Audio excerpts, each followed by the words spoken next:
Hello again. In this episode, we're going to examine what is considered good kilt cloth. There's a lot of stuff out there. I want you to know what you're looking for and show you my standards. Because if you just buy the first thing that comes to my hand or something you think is right, there's a good chance you're not going to get your money's worth. I'll start with the good stuff, and this is made by Dalgleish. These are just fragments of pieces. Mostly what we're looking for, we're feeling for the weight of the cloth. This is about 40, this is 16 ounce, which means 1 square yard of the cloth weighs 16 ounces. It is a fairly high thread count. When I gather it and release it, I don't see any lasting wrinkles. It's quite substantial under the hand. When we look at the edge, we see a nice running line. We don't see any marks or lumps or anything else. If you use your fingers like a feeler gauge and run them off the edge of the cloth, you just feel a constant thickness of cloth, and I'll show you the difference between that and others in a minute. That's because this is woven on an antique loom where the bobbin comes across back and forth so that this yarn is continuous throughout its length.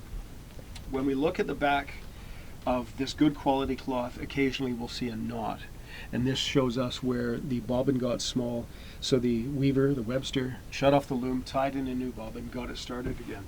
This stuff is as close to ripstop in a natural fabric that I think we're ever going to find. It resists having yarns pulled out of it. It resists ripping. I've yet to see either in kilts that I've made, such as this I made 20 some odd years ago, 23 years ago, in which I've run marathons in it. Well, one marathon.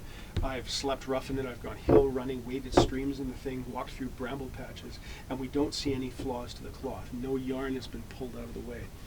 On the other hand, so this is a real investment. It's not dreadfully expensive. You're definitely you are paying a penny for it, but you're really getting a return on this stuff. A kilt made from this cloth, if it isn't shot, burned, stabbed, chemical burns, anything like that, the kilt will easily outlive you. I expect this kilt to still be wearable in 100 years' time, and I'm not exaggerating. So let's take a look at the other stuff, I'm going to call it the unacceptable stuff. And this is the stuff that's produced in most of the mills, naming no names. But the first thing I see is a really wobbly edge.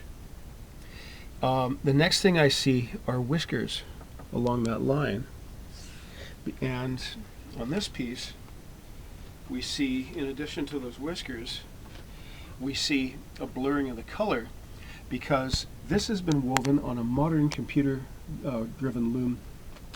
The shuttle carrying the yarn comes across very quickly, reaches the edge, comes back, and then deliberately severs the yarn. And they do this for economy in manufacture, which if I was cutting pieces from the cloth, if God forbid tartan suits ever come in, I was cutting from the cloth, it would be all right. But this is not an acceptable kilt edge. Primarily for a number of reasons. One, when I make this kilt, I'm going to get a lovely smooth crease until I reach the edge where, because this is thicker, using that same feeler gauge of my fingers, I can feel this is twice as thick, almost twice as thick as that. So when I press this, I'm going to get a lovely sharp edge until we reach there, and there's going to be a bump. And I can see that from across the room. And now that you're aware of it, you'll probably notice it too in some people's kilts. The second problem we have, third problem. First was the edge. Second was that pressing because of the thickness. Third, we can see that color is blurred because that inch of yarn isn't under tension, and it's actually already starting to come unraveled. This cloth hasn't been subject to any of the workings and the movings and the stress of a kilt, and this whole edge will eventually come apart. That is not a good investment. That is not money well spent. So there we are. We're looking for the selvage.